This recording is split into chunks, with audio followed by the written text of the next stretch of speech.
यमुना तीरा वनचारी यमुना तीरा वनचारी जय राधा माधवा कुंज बिहारी गोपी जना वल्लभा गिरिवरधारी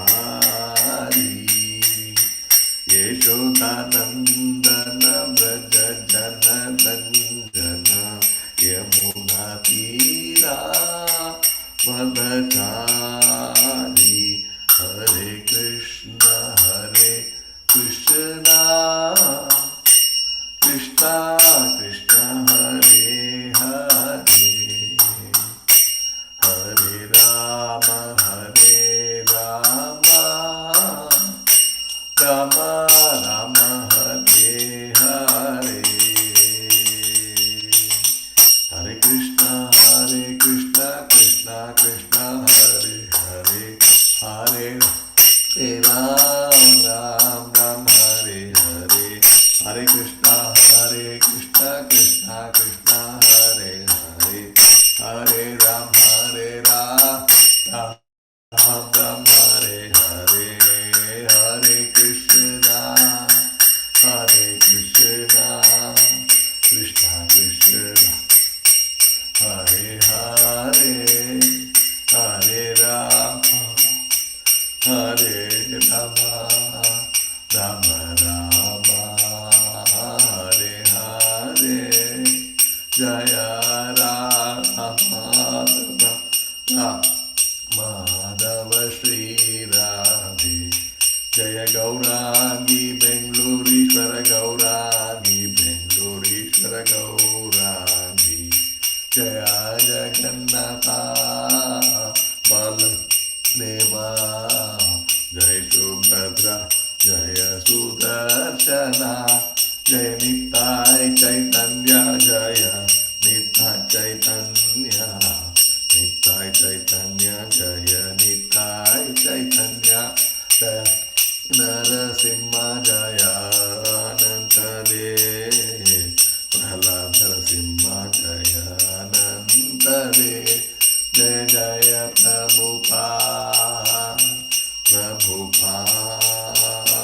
प्रभुपाद जय जय Prabhupada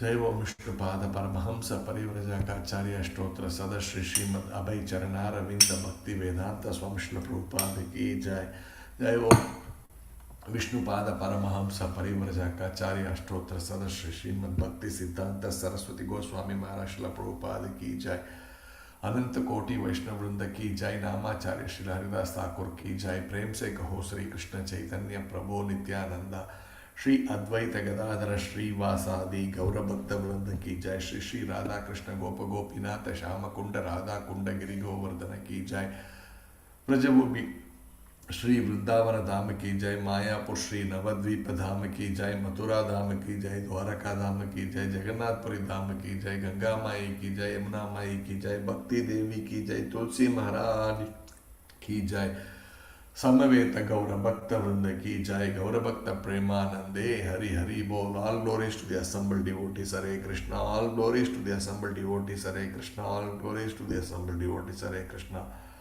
all glories to Sri Guru and Shri Gauranga Jai Shri Prabhupada Om Namo Bhagavate Vasudevaya Om Namo Bhagavate Vasudevaya Om Namo Bhagavate Vasudevaya Narayanam Namaskrityam Naram Chaiva Narottamam देवीं सरस्वतीं व्यासं ततो जयमुदीरये नष्टप्रायेषु अभद्रेषु नित्यं भागवतः सेवया भगवत् उत्तमश्लोके भक्तिर्भवति नैष्ठकी हरि ओम तत्सत् So Hare Krishna devotees, welcome for today morning Srimad Bhagavatam class of ISKCON Seshadripuram. Today I have been asked to discuss Srimad Bhagavatam, 4th canto, 17th chapter, 29th verse.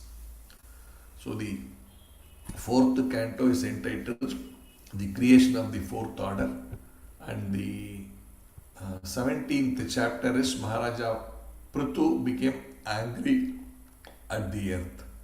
So let's see this verse number 29.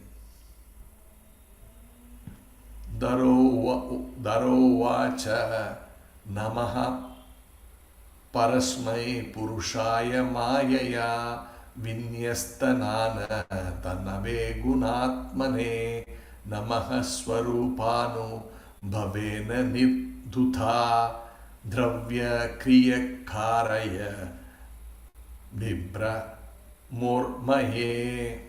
Word by word, meaning Dhara, the planet Earth.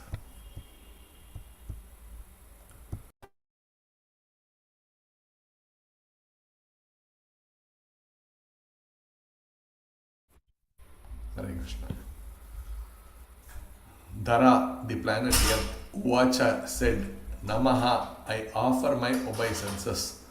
Parasmai, onto the transcendence. Purusaya, onto the person. Mayaya, by the material energy. Vinyasta, expanded. Nana, various. Tanave, whose forms.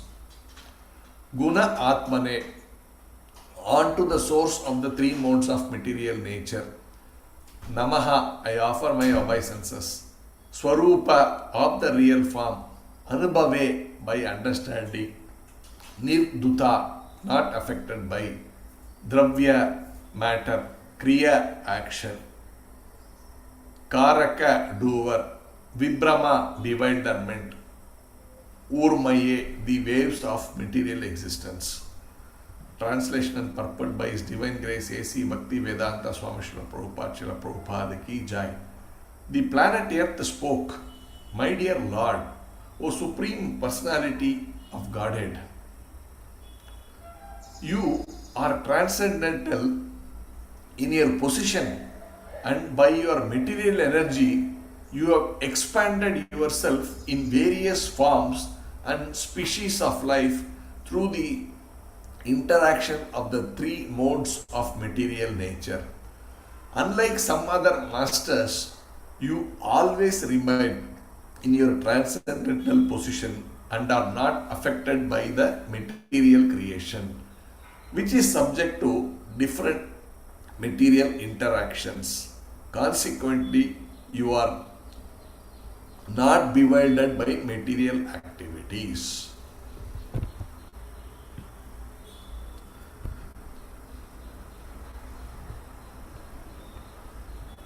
So here is a long purport, so I think I will take it sentence by sentence, and then we will try and discuss, or paragraph by paragraph we will do that.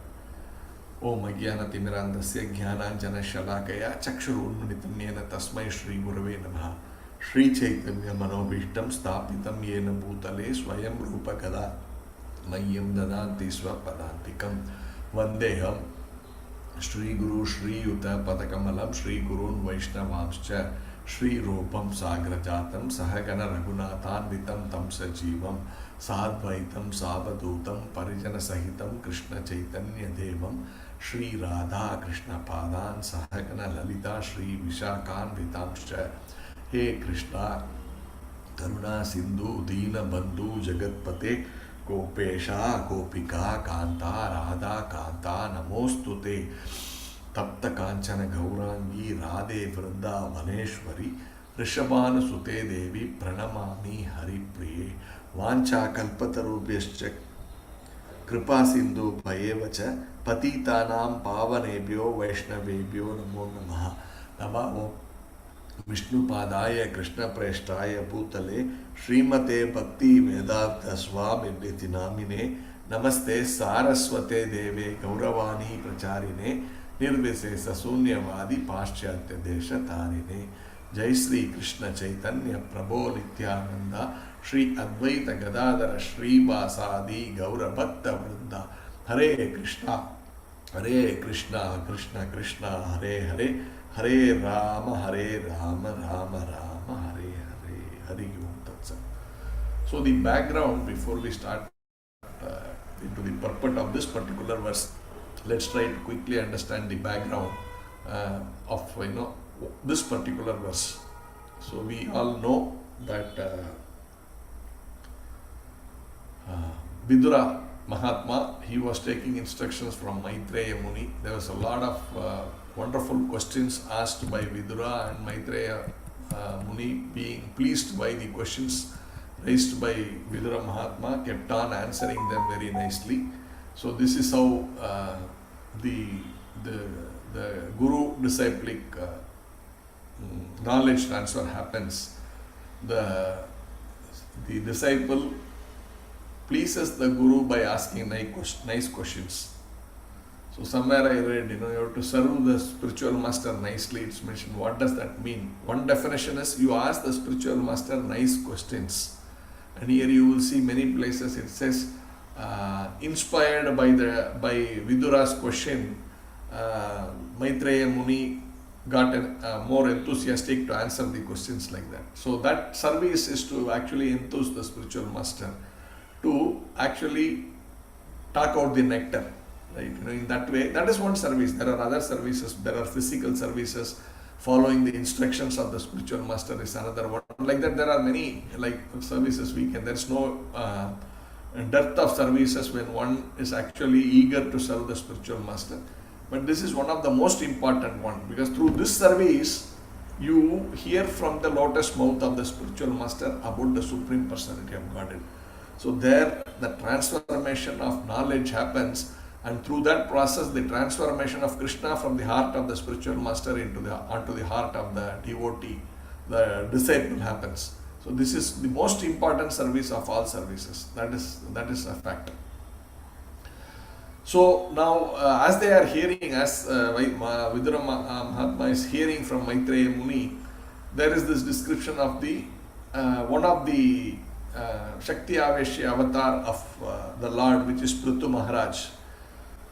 So in this chapter, the previous chapter was glorifying Prithu Maharaj by all the great personalities, all the demigods, everything. After that, he starts ruling, and in the process, there's a lot of yajna happen. So many things happen, but somehow the earth is also, the Mother Earth was actually troubled. She feels troubled, and she actually hides all the resources of earth deep inside her, and therefore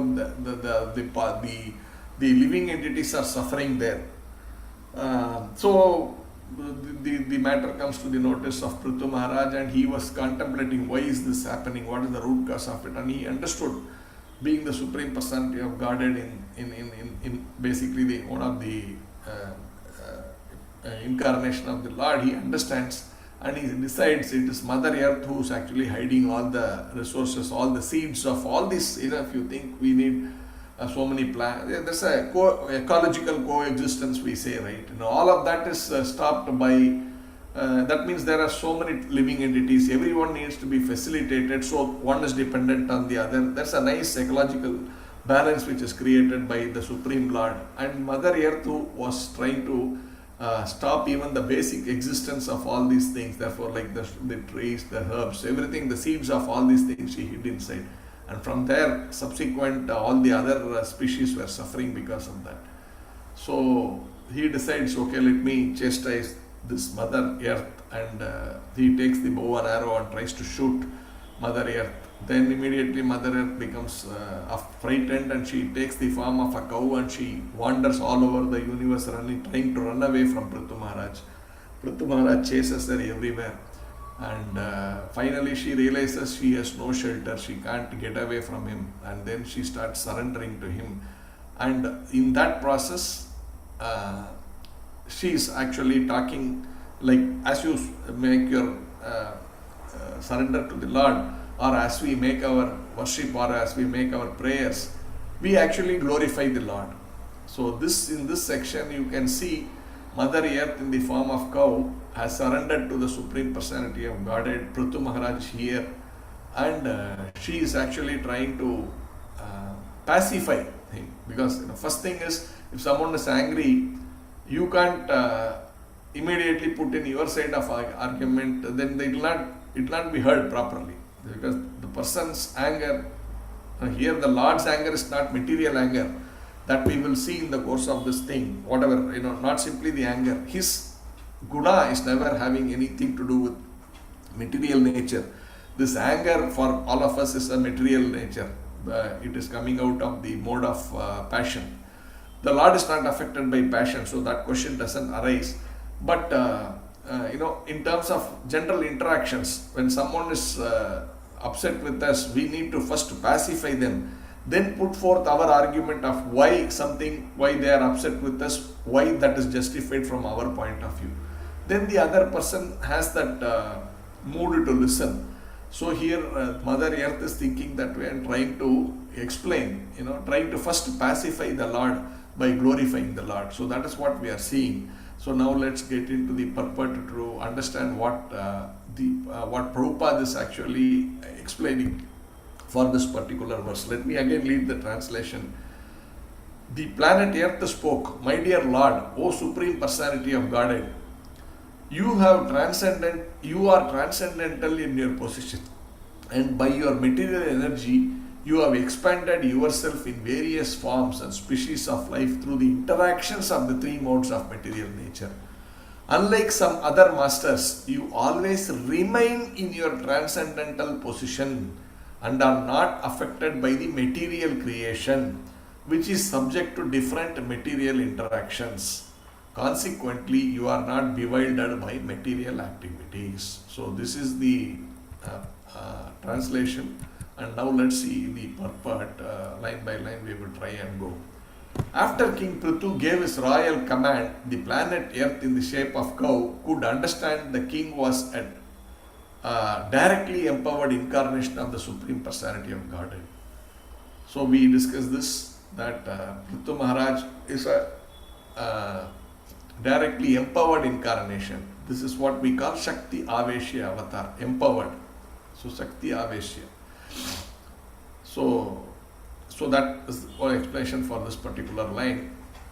Consequently, the king knew everything. So the Lord, past, present and the future. So the Lord knows, right? Krishna says, "I know the past, present and future," in Bhagavad Gita also. So the Lord is all-knowing, that Satchidananda Vigraha. That Chit is knowledge, and that knowledge includes all knowledge of the present, past and future, and even after the annihilation of the earth, what happens? He can talk about eternally everything that is happening. He knows. So that is the thing. So now she understands, therefore this is the Supreme Personality of Godhead. Therefore he knows I am actually Mother Earth in the form of this cow. She understands that. Thus, there was no possibility of the earth cheating him. So I can't get away by simply being like a cow and I am an innocent animal. No, you cannot cheat me. This is that she has understood. She cannot cheat the Lord. The earth was accused of hiding the seeds of all herbs and grains, and therefore she is preparing to explain how the seeds of the herbs and grains can be again exposed. So as I was saying, she wanted to teach the living entities a lesson. Maybe they were troubling her in whatever way, but then she is still Mother Earth and she has a higher responsibility. She cannot immediately take the extreme step of punishing them with grave danger of death.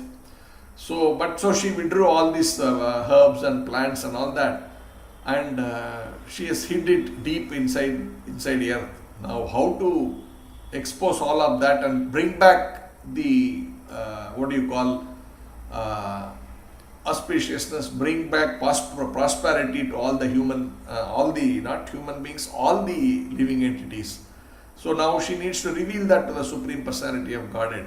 And before that, how do I approach the subject? That's what she is doing now. The earth knew that the king was very angry with her, and she realized that unless she pacified his anger, there was no possibility of placing a positive program before him. So this is what, again, I sort of described all these things before, where the question is, first I need to come to talking terms with the other party. When there is some kind of a disagreement, I need to first come to a situation, create an environment where the other person and I can actually speak logically without just simply getting angry or just forming an opinion and talking on that. So first I need to come to that platform, create that right environment.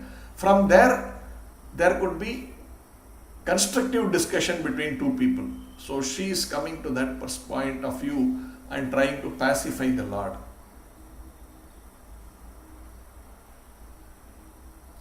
Therefore, in the beginning of our speech, she very humbly presents herself as a part and parcel of the Supreme Personality of God, its body. She submits that the various bodily forms manifest in the physical world are but parts and are different parts and parcels of the Supreme Gigantic body. So now how do you approach this thing? She is saying, you are trying to shoot me with this arrow, but I am not anything which is alien to you. I am one of the extensions of you. I am a part and parcel of you. So that inclusiveness, that I am doing your work. I am part and parcel of you. Why are you showing anger at me? First thing is this inclusivity. That thing is, your objective and my objectives are not very different. I am here serving you. So why are you getting this kind of anger? That's the way she is approaching this whole thing. By saying, earlier we saw in that verse also, that all the living entities are actually the manifestation of the Supreme Lord by the interactions of the three modes of material nature. So effectively, we are all part of you. Everything is part of you. Why I am not part of you? Why you are getting angry with me like that? You should not. That's her submission. It is said that the lower planetary systems are part and parcels of the legs of the Lord, whereas the upper planetary systems are parts and parcels of the Lord's head. So it is there, even in the 11th chapter of Bhagavad Gita, the universal form of the Lord is there. So there also it has been explained, the entire universe, all the 14 planetary systems are, in a way you can say, are all nothing but the form of the Lord. In a very, in a way which is not really true, in the sense the Lord is different from all of these things. He is separately there in the Goloka Vrindavan enjoying with his friends. Then how can he be standing as the universe with all the planetary system as his body? That we will see as later Prabhupada writes that very nicely. So to begin with, that this in one sense everything is included in the Lord, but yet he is away from all of these things that we have seen in Bhagavad Gita.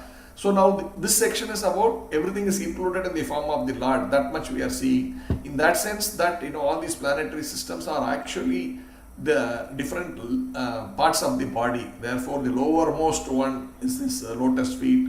Like that, as you keep on going, and finally the very elevated Brahma Loka and all are part of his head, like that, face, head, like that we can say. That is being described here by Srila Prabhupada. It is said that the lower planetary systems are parts and parcels of the legs of the Lord, whereas the upper planetary systems are parts and parcels of the Lord's head. The Lord creates this material world by his external energy, but the external energy is in one sense not different from him. So this creation of this earth, we all know the Lord just went to one portion of the spiritual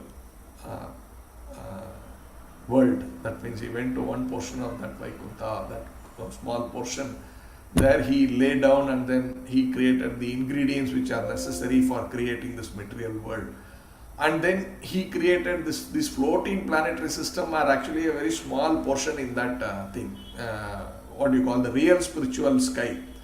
in that one small portion. But for us, this is like immeasurable. Like a living entity sitting here, you can't go to the edge of the earth, they say. I mean, not edge of the earth, the edge of the universe, because this is ever expanding. The scientists today say, like, you go to the end of this planetary, the solar system, and after that, it is like, not like you find a wall, right? After Uranus or whatever. Those days we used to think Uranus was the last planet in this particular solar system, but now I think they are talking about more planets. But anyway, let's say at the end of whatever it is, do you find a wall? Right? You don't find a wall. It's not like after that it is a hard substance that we can't go beyond that. But no. But beyond that also space is expanding. It is mind-boggling if you have to think about it. You just cannot reach in our imagination where next. Then you keep on going. Then they are saying there are billions of galaxies. This Earth planet is one small compared to some of the bigger planetary system. In terms of the size, when you really put both of them side by side, the Earth cannot be even seen at one level of scale. That means it is even, like they say, this mustard seed. It is even smaller than mustard seed, and when you compare to some of the bigger planets, when you keep them side by side, the Earth is not even a speck. You can't even feel the Earth there compared to the size of the other planets. That is such huge creation this is. But all of this in the Lord's view, this is just a small portion of his entire spiritual sky. Just imagine, we can never comprehend that. That we will see later when we go down into this purport, we will see even more in detail. So, but to understand that, this section, all of this he creates with this energy, and this is called the inferior energy. All of this creation of all this material world is actually not even a superior energy, it is inferior energy. It's like, okay, there is not much effort he requires to create this. I mean, I'm talking about all these planets which we discussed earlier. There is no effort from the Lord to create this and to hang them or suspend them in the space like that. Absolutely no effort. That's the power of the Supreme Personality of Godhead. We can't visualize that, how he is, whatever, 6 feet or 7 feet or maybe 8 feet or 9 feet, whatever, if his height is whatever, and defined with the nice features of hand, legs, everything, tummy. How can a defined shape be able to be the master of all this which are immeasurable according to our understanding? Not possible, right? This is where the people get too much bewildered and they think that therefore the Lord cannot be put inside a body. So the Lord, why we are putting him into a form and limiting, if he is such a creator, unlimited weight, these planets and all, how much they weigh. Can you imagine? There are so many skyscrapers, they say, they stand like, they say 150 floors. And that is standing down on the earth like 115 floors, and how much of weight that are put into that. You just imagine apartments of 800 apartments in that 150 floors, and everybody having all these items, household items. Just imagine how much heavy it will be. But all of that is standing in one small space of earth, and you just keep going down all these big trees. Everything is just, and below that there is like few feet that the foundation, everything, whatever it is. But below that, if you keep going, when you see in that scale, this building is not even visible when you go up a little bit high and earth is looking round. Now, if you see the amount of weight that each one is having, and talking about these bigger planets which are compared to earth, are where earth cannot be seen. Think about the weight of such planets. But all of this is just floating like what you call air bubble. How is that held in that place? This is all very nicely mentioned, that in the form of this gravity, which is also the part of this, we call the gravity of earth. But under what gravity? The earth is actually holding on to that position and not moving away from that. That is mentioned through the power of the Adisesha's gravity. I mean, we can't comprehend all these things very easily, but at least we can visualize it, how all these things are possible. So this is his external energy, but that is external energy is considered as inferior energy. So that's not even the topmost energy of the Lord, but of course all energies are not different. So it's not like there is something good in the Lord, something bad with the Lord, but this is more to talk about the effort. The inferior energy is not even, there's no effort at all in creating all these universes. That is the point that is being discussed. But his external energy is in one sense not different from him. Therefore, so all this emanates from his body only. It is not that they are different from the body and that it is not incompatible with the body of the Lord. No. All of this is emanating from that body of the Lord. Yet at the same time, the Lord is not directly manifest in the external energy, but is always situated in the spiritual energy. So he is in this planet as Prithu Maharaj. This is his energy, but he has come inside that energy. Therefore, is he also part of that energy? So many people say this, like, oh, Lord Rama, Lord Krishna, when they come here, they are also overwhelmed by that energy. So they say, Rama is also subject, Lord Rama is also subjected to the law of karma. That is why he had to suffer in the forest. He was walking on those forest with so much thorns, and Mother Sita's leg was pricked, and so all these things are there. Oh, she is struggling, he is struggling. Why he has to be, he was a king's son. Why he has to be like a mendicant living in the forest. So karma is very powerful. Even the Lord, when he is subjected to these things when he comes to earth. This kind of commentary or understanding is very, very, very ignorant thinking. The Lord is never subjected to any of these laws of nature which are here for the living entities. Prabhupada gives the examples, right? When someone goes into this jail by committing a crime, so he is considered as either a thief or a murderer or whatever, any of them. They are now subject to the law of the prison house. Now an inspector is coming into that place. There's someone, a police officer who is in charge of maintaining that prison house. He is coming in there. And when you see him, you can't say, oh, he is also subjected to this law of this prison house. That is only for the criminal. But he can come in, he can go out. There is no prescribed diet when he comes inside. But these fellows, the criminals, are subject to all these dietary restrictions. They will say at 6 o'clock you have to get up, and then you need to do these activities, and then you go and stand in a line, and you will be given this particular items only. That's it. And after that, you need to do some activities. There are so many things like this. Then there's some place you have to do some prayers, this, that, and all that. So these are all forced to do. You are conditioned. You can't escape from that.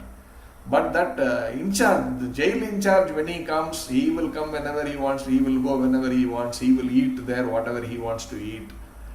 He will wear whatever dress. Like, of course, mostly he is also bound by the law of the government, so he may mostly wear the uniform of the police officer. But here, these fellows, this is a more materialistic way. But of course, you can also see them sometimes in their normal dress. They go there like that.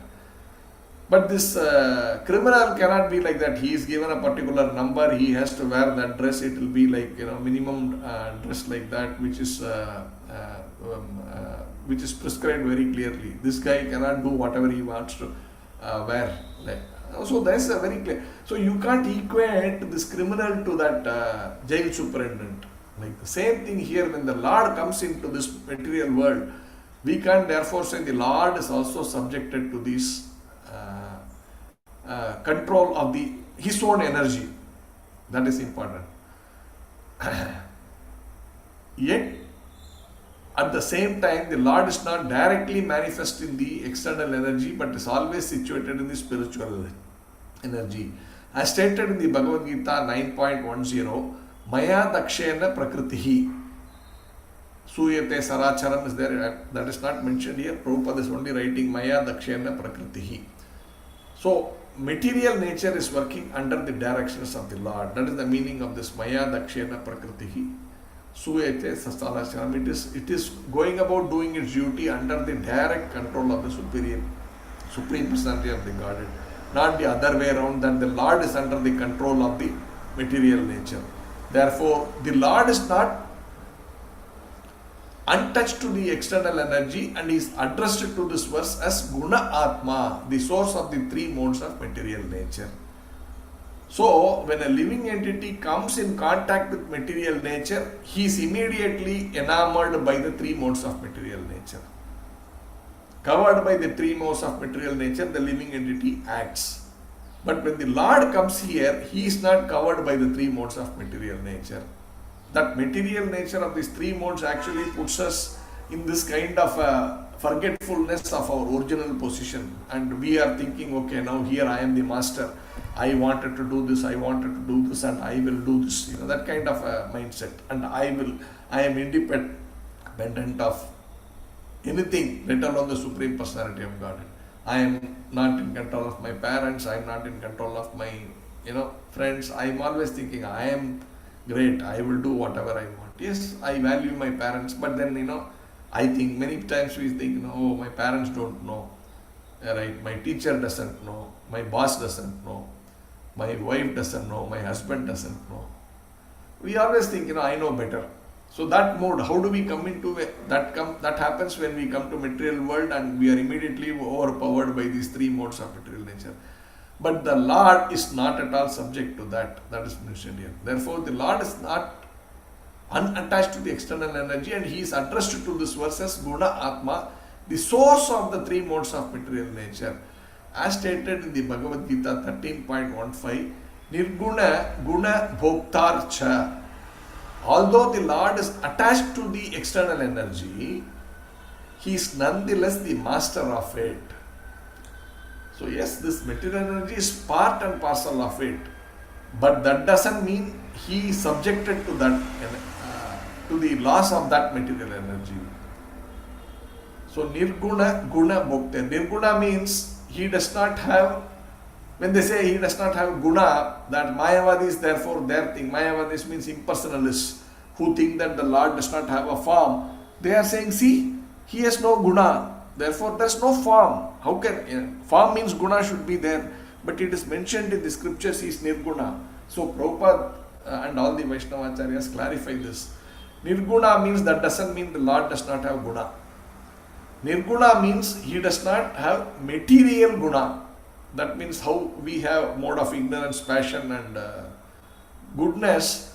That guna is not there. The Lord is always in Shuddha Sattva or super goodness, which is not material. That is what is being stated when he said Nirguna. But here it is mentioned Bhoktarcha. Bhoktarcha means, he is basically the owner, the enjoyer of that. So, he is not affected by the three gunas. He is not within the control of the three gunas, therefore he is Nirguna. But he is Bhoktarcha, which means he is actually the owner of this. Although the Lord is not attached to the external energy, he is nonetheless the master of it. That is that Bhoktarcha. So, the philosophy of Lord Chaitanya upholding that the Lord is simultaneously one with and different from his creation, Achintya Beda Abeda Tattva, is very easily understandable in this connection. So, Lord Chaitanya Mahaprabhu, if you see in this world, there are these two extreme views. One is the view that, the Lord is completely different from this other living entities. These are two, right? The Vaishnava line also says that two. Advaita, Dvaita. So the Dvaita we are talking about. That means these are two different things. The Lord is different, the matter is, the soul is different.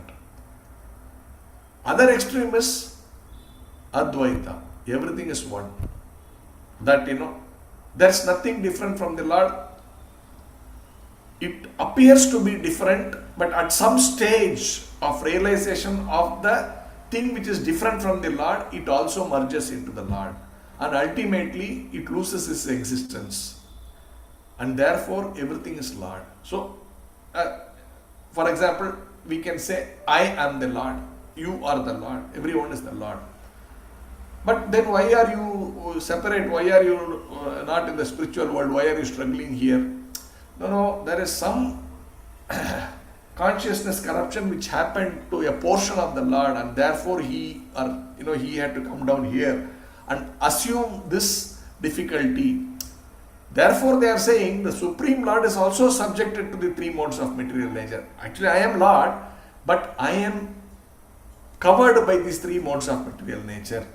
I am that part. And now when I come to that realization, I become liberated. And what is liberated according to them? Liberated is I merge back with the Lord. Then I become one with the Lord. I lose my existence. There is nothing called me then. There's no substance at all called a separate soul. This soul is merged into the bigger soul. So this is their logic. So that one side is like that, the other side is no, both are different. Both are different. The Lord is always separate and the Atma is always separate. So the Vaishnava philosophy and the Mayavad philosophy. So Chaitanya Mahaprabhu said, actually there is truth in both. But none of them are exclusive truth. They are relative truth. Therefore he said, you are simultaneously one and different. This Achintya Beda Abeda Tattva is mentioned. Lord is simultaneously one and different from his creation. So how is it that simultaneously one but also different? That is why he coined as Achintya. See, this Beda Abeda we understand. It is simultaneously one but simultaneously different. And what is this Achintya? Achintya is inconceivable. You cannot comprehend this. And what is this Tattva? Tattva means, that is the truth. See, Tattva means, when we say philosophy, what is ultimate truth is called Tattva, not a moving Tattva. Moving means, like for example, today, a lot of theories are there. So these theories, someone tries to prove it. And when you prove it, it becomes science. But even that so-called science, what we see is it's moving. So till someone else proves something else, this becomes science. That means the goalpost keeps shifting based on more understanding of that subject matter. Till I understand more, this is considered truth. But now in reality, this is called relative truth, not real truth. But Tattva is not like that. Tattva is the ultimate. That goalpost does not change. It remains. That's it. That is the ultimate. You can't go beyond that. So when Arjuna is saying, when Krishna is saying in the 4th chapter, I spoke this science to Vivaswan,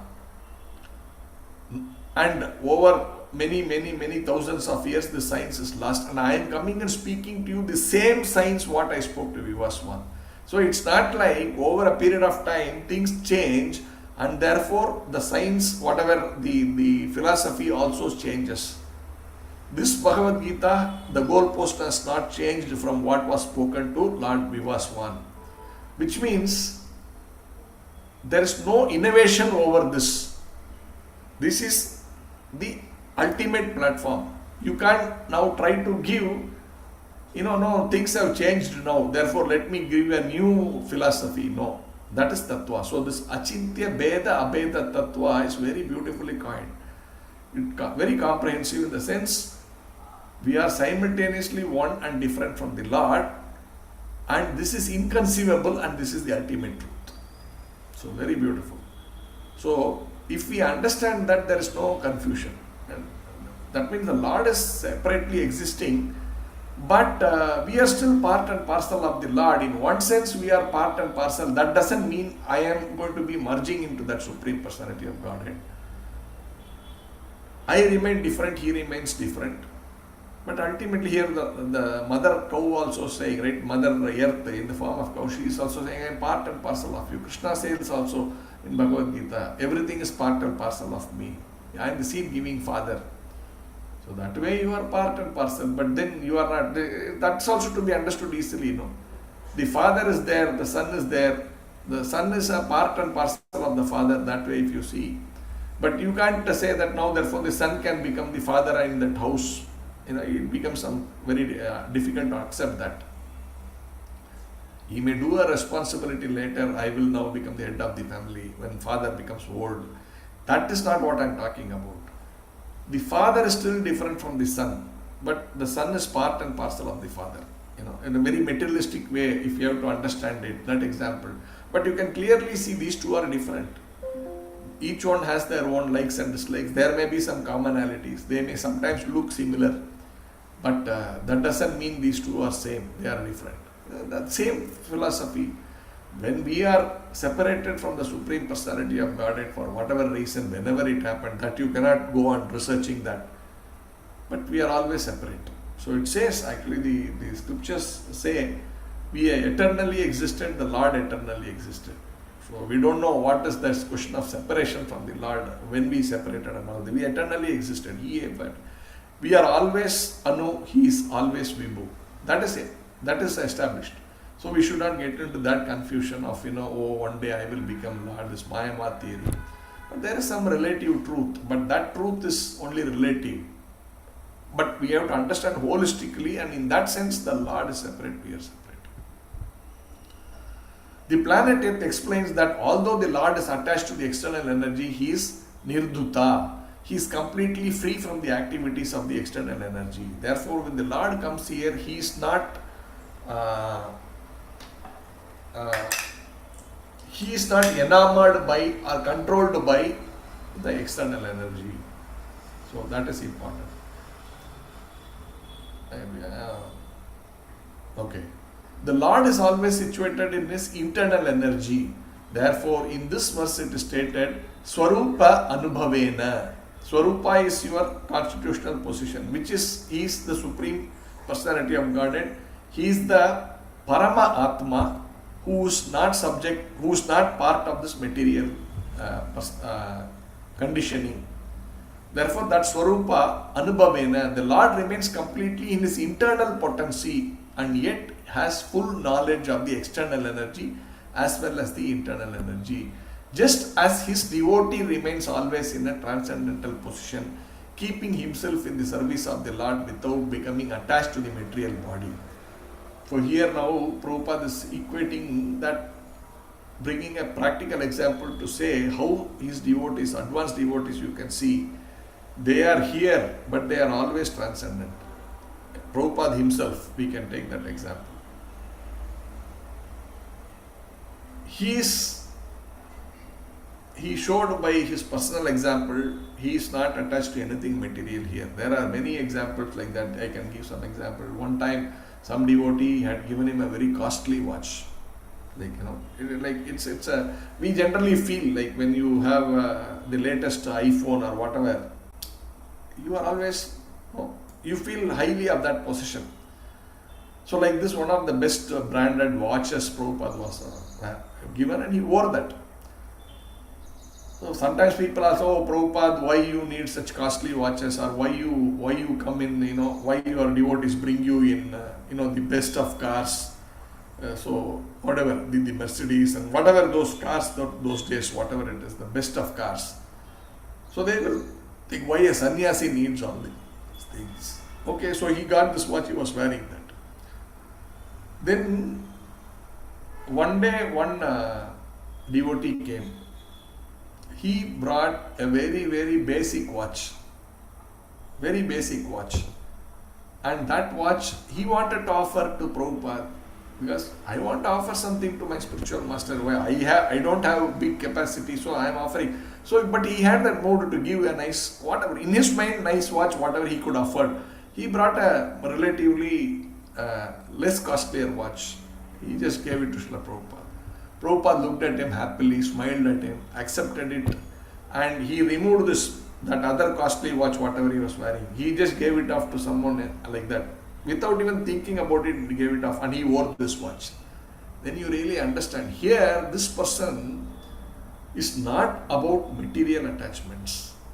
His idea was, I want to please these devotees who are my devotees. So the earlier person gave a watch.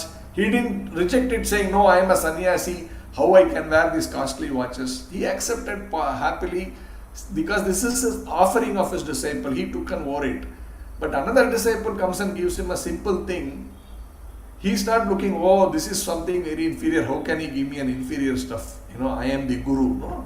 He is giving me with love and devotion. Patram pushpam phalam toyam yome bhaktiya prayachti. Krishna is saying it. His devotees are also like that. Oh, I don't want very opulent things. You give me whatever you can afford, whatever it is. Not that I want to enjoy it. I need a watch. I am asking for this watch. But you are offering as your love to me. I am accepting it. I don't have a need for a watch.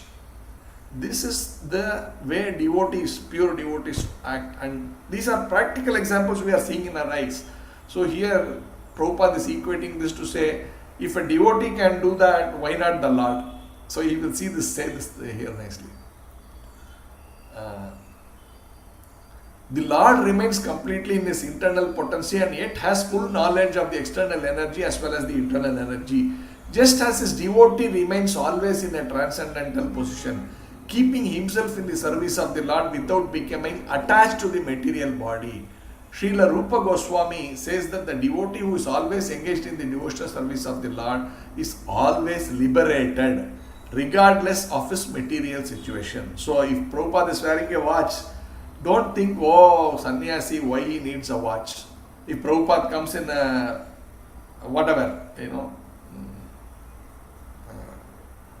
I forget the brand he was riding in, some great brands of cars. Oh, by news articles, what did they write? Swamiji comes in that brand car. That was a headline in the newspaper. Swamiji comes in whatever, what do you call that?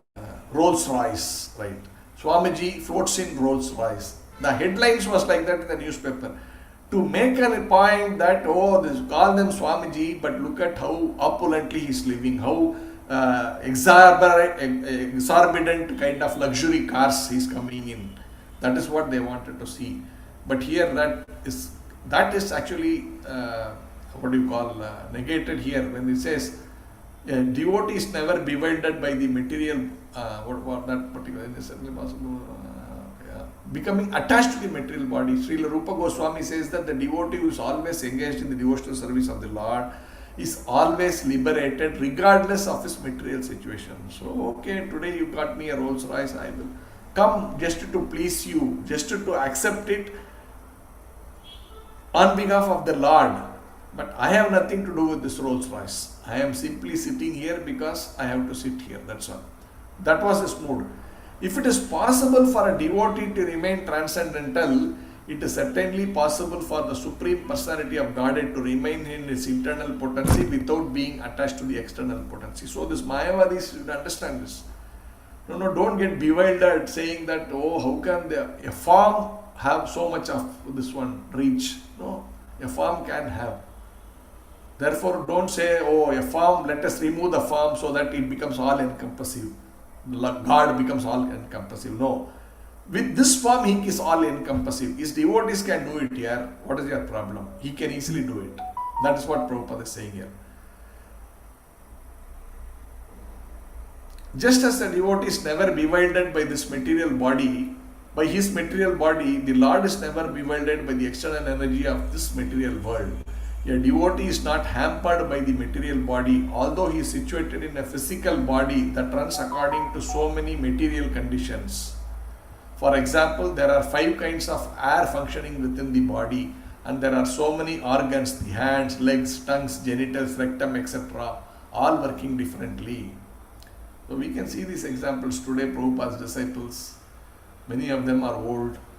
Their bodies may not be cooperating, but they never show any symptom of, oh, I am body, therefore, I am suffering. No, Jayapataka Maharaj is a perfect example, my spiritual master.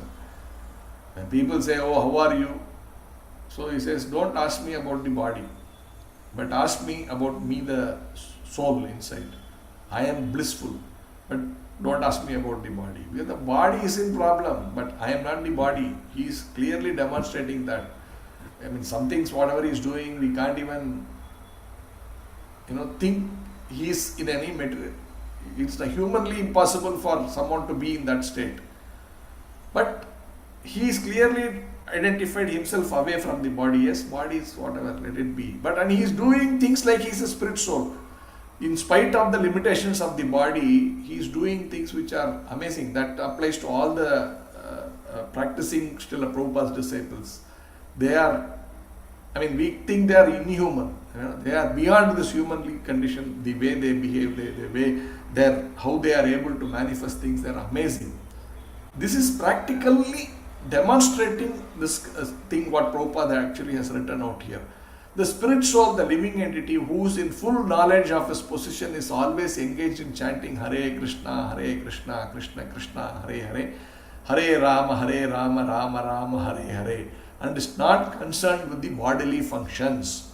Although the Lord is connected with the material world, he is always situated in a spiritual energy and is always unattached to the functions of the material world. As far as the material body is concerned, there are 6 waves or symptomatic material conditions: hunger, thirst, lamentation, bewilderment, old age and death. The liberated soul is never concerned with these 6 physical interactions. So we can see that if we have discussed. The Supreme Personality of Godhead, being the all-powerful master of all energies, has some connection with the external energy, but he is always free from the interactions of the external energy in this material world.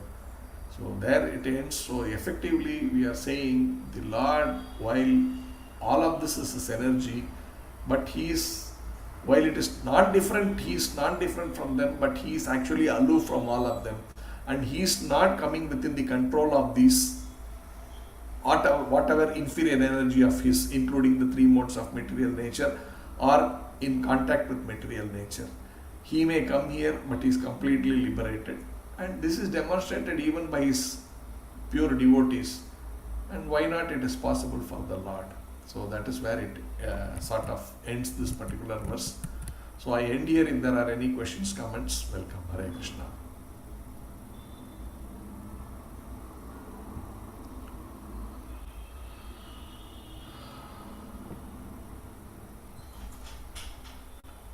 Okay, so if there are not any questions or comments, thank you all for patiently being here and listening to this whole sharing of knowledge, whatever little knowledge or whatever little understanding I have.